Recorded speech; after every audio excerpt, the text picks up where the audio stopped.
শ্বেতপদ্ম মধুর খোঁজে। মধু সর্দি জ্বর থেকে শুরু করে গলা এবং বিশেষ করে শরীরের হাড়ে ফ্লুইড তৈরি করতে সহযোগিতা করে।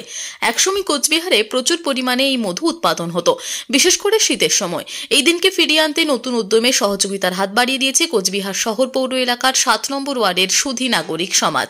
রাজমাতা দিঘি এপিআরই শীর্ষক এই সংস্থাটি কোচবিহার রাজমাতা দিঘির বেশ কিছু স্থানে মৌমাছি প্রতিপালনের বাক্স বসিয়েছে। তাদের দাবি, এই মৌমাছি পালন আগামী দিনে কর্মসংস্থানের নতুন দিশা হয়ে উঠতে পারে কোচবিহার জেলায়। সম্প্রতি দেখা গেছে কোচবিহার রাজমাতা দিঘি ভরে উঠেছে শ্বেতপদ্মতে, আর তারই মধু সংগ্রহ করার জন্য ব্যবহার করা হচ্ছে মৌমাছি। কোচবিহার অনাসৃষ্টি সংগঠনের পরিচালনায় মৌচাষী কৃষ্ণপদ সরকারের উদ্যোগে এপিস মেলিফেরা প্রজাতির মৌমাছি কাঠের বাক্সে পালন করা হচ্ছে। এই মৌমাছি দ্রুত মধু সংগ্রহ করে তা বিপণনের জন্য তৈরি করে দেওয়া সক্ষম। প্রতিটি বাক্সে একটি করে রানী মৌমাছি সমেত কয়েক হাজার শ্রমিক মৌমাছি রয়েছে।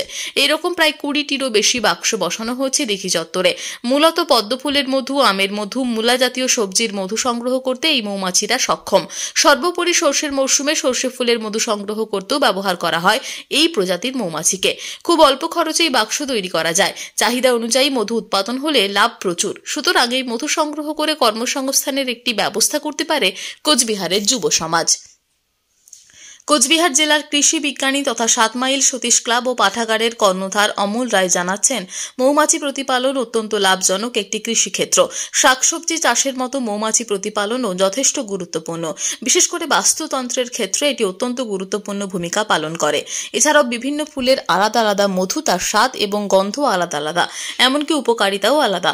অনাসৃষ্টি সংগঠন যে কাজ করছে, এর মাধ্যমে পদ্ম মধুর উৎপাদন হলে তা যথেষ্ট লাভজনক হবে।